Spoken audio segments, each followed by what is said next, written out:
the bad guys are going to reach out there, but in family, one at a time, see if they can find a soft spot where they can get money.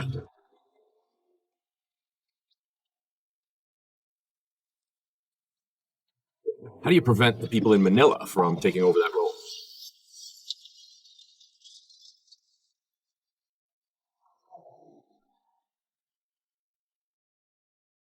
Hello and welcome to Best Case, Worst Case. This is your host, Jim Clementi, retired FBI profiler, former New York City prosecutor, and writer-producer on CBS's Criminal Minds. And with me today is my lovely co-host. Hi, everybody. It's Francie Hakes, former state and federal prosecutor. Hi, Jim. How you doing? Good. How are you? Well, aren't you excited? Today we have a very special guest, a longtime friend and colleague of mine, and a friend of yours.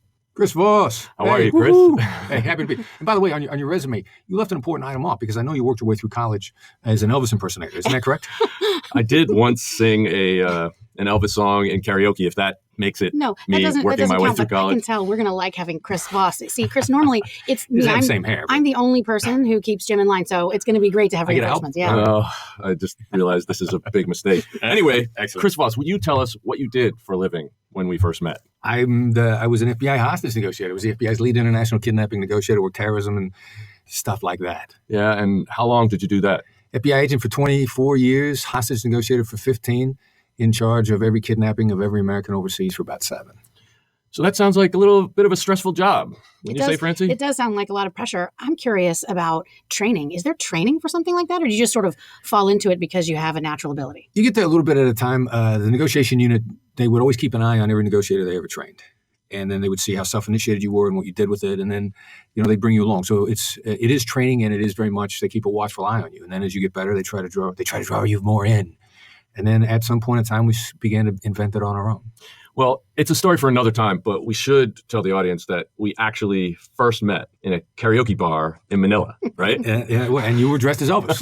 There you go. It does sound like a great Something story. like that. But let's get serious now. The fact is that we worked together in CIRG, the Critical Incident Response Group, for a number of years, but we never saw each other. We were both on the road doing our own things, and we did run into each other in a karaoke bar in Manila, which was kind of crazy. But why don't we start with you telling us what kind of case you're going to talk about? Is it a best case or a worst case? Best case. One of my favorites. Yeah, it was awesome. Okay, great. And what kind of case was it?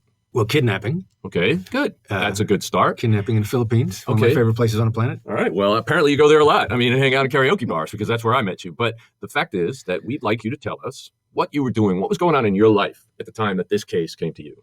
Well, I'm running all our kidnap response operations, the negotiation strategy. The FBI became the U.S. government's designated expert on negotiation strategy in kidnapping cases, as opposed to what we would call an illegal detention, which is like somebody's hiking near Iran and the Iranian government's grab them. Mm-hmm. That's an arrest. That's not a kidnapping. So kidnappings are criminals and terrorists. They're not governments, not the government of Iran, not the government of North Korea. I didn't get in the middle of any of those. Okay. So what was going on this particular day? Do you remember what you were doing when this case came in? Yeah, I'm at my office in CIRG, Critical Incident Response Group, that you and I talked about just a moment ago. It was down at the time in a covert location, so to speak, which the post office knew about, which didn't make it so covert. Yeah. But I'm in my office. It's a typical, I don't remember exactly what day of the week it is, but, it's a 13-hour time difference between U.S. and Manila. So if something goes down late in the afternoon, I'm going to find out fairly early in the day that some American has gotten grabbed and put themselves in an unfortunate position to be in a lot of trouble. I'm curious, Chris. Is there a difference between a hostage situation and a kidnapping with respect to what you did? There could be, depending upon what type of, mine was kidnapping with demands, which is going to be a ransom or politics or both.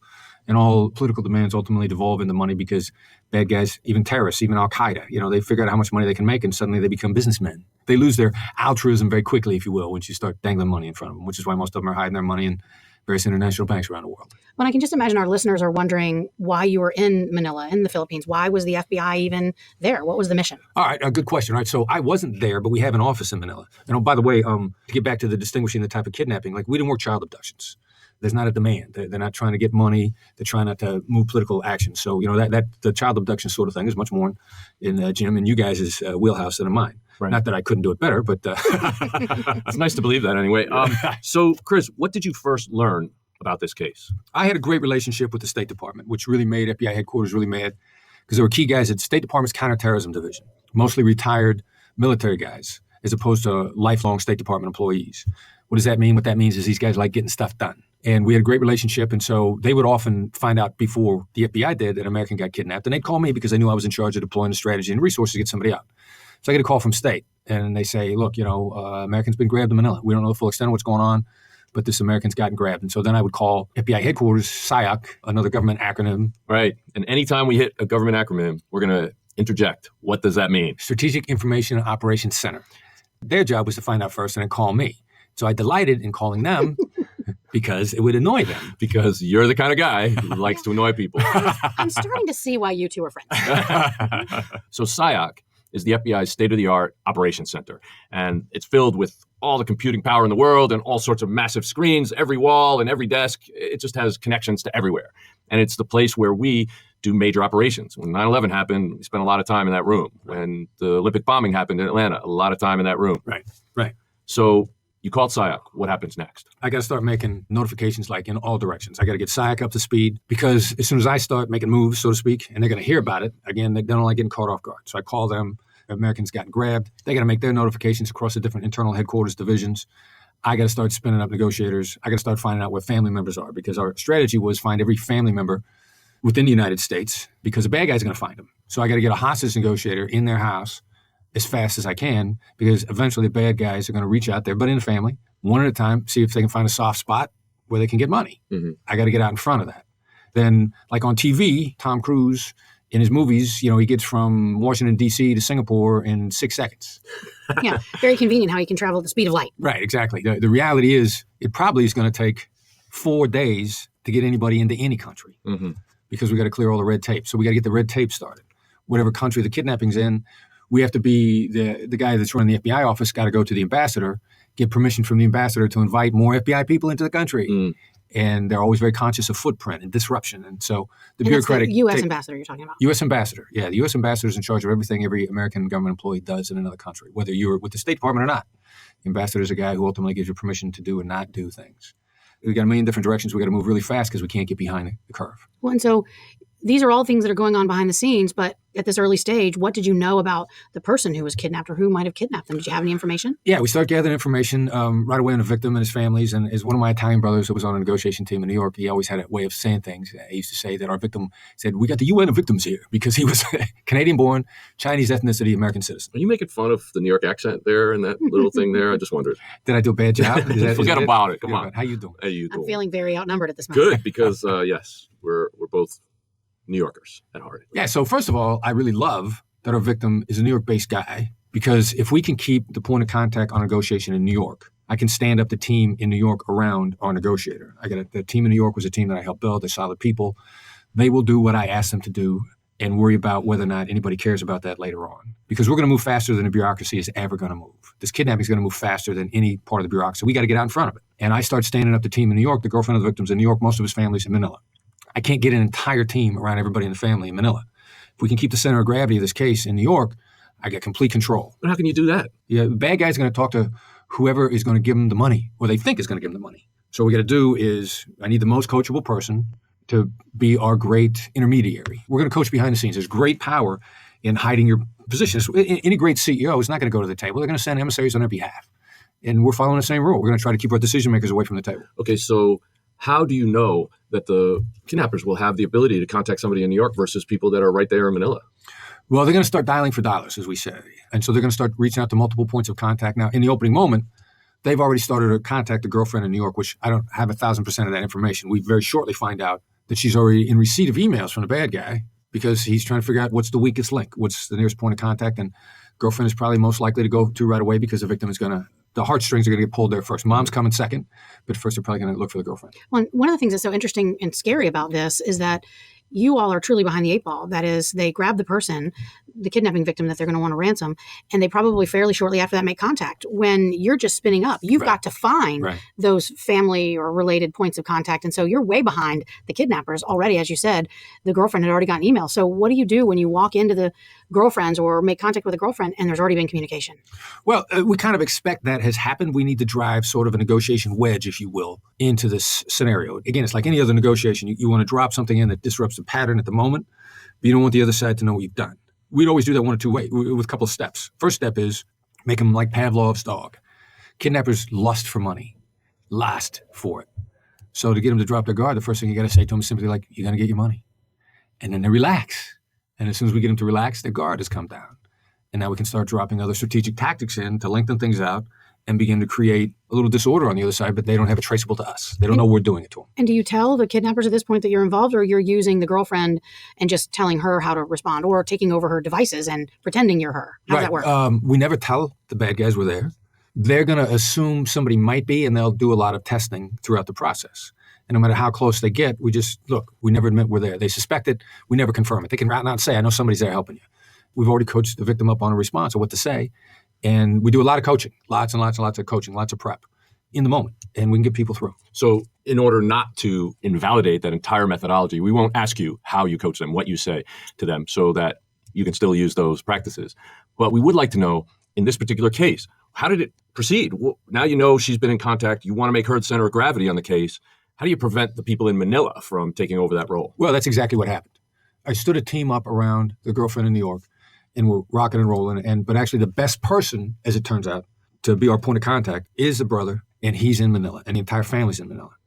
So I tried really hard to keep the center of gravity in New York, but it was shifting to Manila. There was nothing I could do about it. And were they visiting Manila, or did they live there? They didn't all live there. The family had gotten together there. It was a little bit of a family gathering, and so they were there for this family gathering. So can you just back up a little bit and tell us how they accomplished this kidnapping? Because if I'm traveling to Manila or any other country, I want to know how to avoid being kidnapped. All right, yeah, well, this is a real easy one to avoid, because the kidnapper was a cab driver. So those are easy people to avoid, right? Well, sort of. Well, not when you land in the airport and trust the cab driver to take you to a hotel. Yeah, what happened? The only lone kidnapper we ever worked, ever. And I'd never even heard of a lone kidnapper before. So, and at the time, and probably still to this day, if I hadn't heard of it, it doesn't mean it didn't happen, but it probably didn't happen, because at the time there was about 5 of us in the entire world that were as up to speed on kidnappings. You know, there were a couple of Brits, a couple of Canadians, a couple of, the Australians were catching up, and mostly us and the Brits deal with this on a regular basis, so we get a pretty good idea what's going on. And there's only about, as I said, ballpark 5 of us. So this was a lone kidnapper. Right. Did he do this impulsively? No, he had a great strategy. He masqueraded as a cab driver. He kept a bottle of ether under his seat. Ether? If you got in the back of his car and you looked like you had money and you were dumb enough to fall asleep, if you fell asleep on your own in the back of his cab, he'd sprinkle ether all over you. And next thing you know, you wake up and chains in his basement. Wow. Well, so that sounds like a serial killer, though. It does. He killed a few people. Really? Yeah. So were there any witnesses? What was the story you were getting about? I mean, how did you know that's what happened to the victim? Well, we found out exactly how it went down because we caught the guy. This is one of the great things about this case is we rescued the victim. We, law enforcement et al., Philippine National Police executed the rescue. Second try, as a matter of fact. But our kidnapper on the other side was so smart and was so convinced that he couldn't get caught. He started providing proof of life right away. He made contact through the internet. A lot of stuff was eminently traceable. The first, he ran a antenna to the roof of a building that was 3 blocks away from where he was actually holding the hostage. So the first time the Philippine National Police, we triangulated the antenna. We know where this guy is. We're going to go out. We're going to do a rescue. And which the family was in favor of. I was a little worried about. But because of the antenna at another location, they missed so far that the kidnapper got back on the phone the next morning and said they expected him to be screaming because they knew they hit a dry hole. He gets on the phone and says, so have you got my money together? And they're like, shocked. This guy didn't even know there'd been a rescue attempt. They missed by so far. Well, so let's back up. Can you take us through what you obviously learned later, but can you take us through the play-by-play on the kidnapping? This guy lands in Manila did he fly from New York? He came in from New York. He's there with his family. And as it turns out, a family member had asked him to stop by this particular mall to pick some stuff up, the Green Hills Mall. And he would never have gotten into this cab.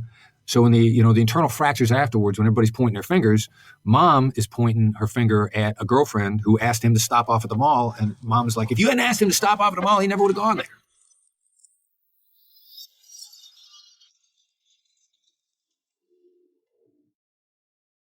Chris, can you tell us how this kidnapping started? I mean, you said that there was a cab driver involved, or the kidnapper was a fake cab driver. What was Bob doing when he landed at the airport? Tell us play-by-play what happened. Bob had been in Manila for a while. His family was there. Bob's an entrepreneur. He's got businesses all over the place. I don't know if they were gathered in Manila for a family member's birthday, but pretty much the entire family was in Manila. But they were from the United States. Bob's a New York guy. Okay. His family as well? Canadians, some of the family going to New York, some of the family going to the Philippines for various business interests. Okay. So they were kind of living back and forth between the United States, Canada, and the Philippines. Yes, correct. Okay, great. I'm willing to admit that. So he gets off a plane. He gets into a cab. What kind of cab? Just typical street yellow cab. Wow. A typical cab that you might pick up at any mall or at any hotel. They get cabs running all over the place in the Philippines, pretty much like in the U.S. Some are designated. They have colors to know that they're normal cabs, and they pick up at all the known locations. Okay, so he gets in what seems like a regular cab, and what happens to him? And so he makes his he's getting ready to make his Green Hills Mall run, but he's tired. So he falls asleep. And he's a guy who looks like he's got money, and he's a successful entrepreneur. So relatively speaking, if you're an American and you're even a poor American in the Philippines, got a lot of money, because Philippines, by and large, it's a developing world. They don't make a lot of money there. Right. So the bad guy sees a prospect, sprinkles him with ether. The guy wakes up in his basement of one of his houses in chains. Bad guy takes some photos of him, finds out from him email address of the girlfriend, starts shooting out photos of him that he's got him. Right. Now, here's the problem. The problem is that we had just changed our proof of life strategy in our hostage negotiations based on a case that I'd worked also in the Philippines about a year earlier, where we'd never gotten proof of life. And I didn't push for proof of life because we knew the hostages were alive. A lot of people think, well, if you know they're alive, what do you need proof of life for? And that's a valid question in some ways, because you don't want to ask for proof of life because you're going to trigger a reciprocity debt. Like any negotiations, you want to be careful of triggering debts and then not being able to make good on those debts, reciprocity, because now you got bad faith. So in other words, they give you proof of life, you have to give them something. If I ask you for proof of life and you give it to me, I owe you. Okay. So in this case, you got proof of life sent without even asking. So you don't owe them anything. There's two problems, because now we changed the proof of life strategy to create other opportunities. Okay. This is a brand new strategy that I was planning on trying out because of the previous case. I had rethought our entire approach. And I was sure I was on the right track. And I worked with some smart people. And as I was changing the strategy entirely, I would say to the guys that I was working with, like, am I high here? Am I on, am I off track? Because it's going to be a radical change. And everybody that was there with me the whole time was like, no, we're going to do this. You're on the right track. We got to try this out. Now, unfortunately, you're trying out a new strategy when somebody's life is on the line. Yeah, that sounds a little bit risky. It's a little risky, which is why, first of all, I heard a kidnapper use it in another case. It was an epiphany when I heard a bad guy do it. And the key to all these strategies was we need to get the people we're coaching to say the things that they would have said anyway if we weren't there. Mm-hmm. Which of those are strategically smart, which are stupid? And then stick to the ones that are strategically smart. That's how you get your advantage. The bad guys never know you're there if you stick to the questions a family member would ask if they didn't know any better. Okay, so are you in a position to reveal this new strategy to us? Or is this new strategy? No, it's fine. We used proof of life in most international kidnappings, or kidnappings in general, which a lot of people think is a very weak form, is your security question, or your bank question. What was the name of your first dog? What high school did you go to? It gets answered because it's a what question. The other side feels in control when you ask them a what question. It's a deferential approach. But it, in fact, is a one-word answer that only you will know. I mean, in a movie, Man on Fire with Denzel Washington, he used the same strategy. He said, she got a bear. What's the little girl call her bear? It's a what question. Mm-hmm. It's a one-word answer. It's easy for the bad guys to get the answer. That's the problem. They can get the answer and they can give it back too easily. They don't have to stop and think about it. They turn to her, what's the name of your bear? She answers. It's a one-word answer, so they're not going to screw it up. They can pass it through 2 or 3 people to get it back into the negotiations. It's no heavy lifting for them. That's problem number one. Why is that a problem? Because if you give them heavy lifting, they have to go through a lot of effort. What that does is it coordinates the entire team, and you've now forced collaboration among the team on the other side. They don't know you forced the collaboration. You forced them to talk with each other, and they didn't know that you'd forced them to do that. And there's a tremendous advantage to that, because now they are all united instead of being disarrayed. And now you got them united, you begin to lead their entire team in a specific direction, but they have to be united first. It seems like you'd want the opposite. It seems like you'd want their team, the kidnapping team, to be in disarray so that you could take advantage of it. Great thought. And that's exactly what happened in the case that went bad where hostages got killed. Because when they're in disarray, their point of contact, their negotiator, might agree to a ransom, when in fact the rest of them haven't because they're in disarray. And that's exactly what happened in a previous case with an al-Qaeda-related group in the Philippines. Their spokesperson thought they had a deal, and they had the guy who was holding the hostages didn't like the deal. So since they weren't organized, when the ransom payment went down range, the guy holding the hostages said, I'm not letting them go. And he didn't. Their point of contact is embarrassed, and now he's out. He's done. And they still got the hostages, the money's gone. And now that their entire group is in a shambles, how are you going to get them organized to ever let the hostages go? Okay, so that makes sense. So apparently you've gotten proof of life in this case for Bob. And that's the problem, because he got it without us making him coordinate to get it. I felt we were on the right path, but I needed to get it out of him instead of having him give it to us. So now actually, in a weird way, we're now another step behind the curve here, and I don't know what to do. Well, that sounds like a gripping moment at which we will break. And when we come back, we're going to find out what you did to undo the damage they did by doing something that you would normally ask them for. Kind of crazy. Kind of crazy. So, Chris, before we go, though, I would like to get any references or recommendations you might have that our listeners could read about this topic. And read while they're waiting for the conclusion of Chris's discussion and case. Oh, very good. All right. So my book is Never Split the Difference. And it is how we took all these strategies from the hostage and kidnapping world, put them into business deals and personal life. So you can put the same kind of emotional intelligence into your business deals, into your personal life, and make great deals and actually let people leave them happy. Awesome. And aren't you going to launch a podcast shortly? Well, and along these lines, we're going to start talking about these very strategies where I'm going to launch a podcast called The Third Degree, where we bring people who've made deals in and had deals made with them. And I'm going to give them the third degree on how did this person make this great deal with you? What did they do to get you to make this deal that you didn't expect to make? Got it. Sounds interesting. So you're going to apply those tenets that you learned saving people's lives as an FBI hostage negotiator to business deals and try to see how they work together or at odds with each other? How you can work the same magic. Wow, awesome. Oh, magic in negotiating. I think I need a little bit of assistance with my partner in crime here, Chris. So let's talk after. Okay, well, we want to thank you for listening to this episode of Best Case, Worst Case, and we'll have Chris back on for his dramatic conclusion of this international kidnapping case. Till next time, signing off. Best Case, Worst Case is an XG production. Produced by Jim Clementi at Empire Studios, LA. Engineered and edited by Mike Thal. Music composed and performed by Simba Sumba.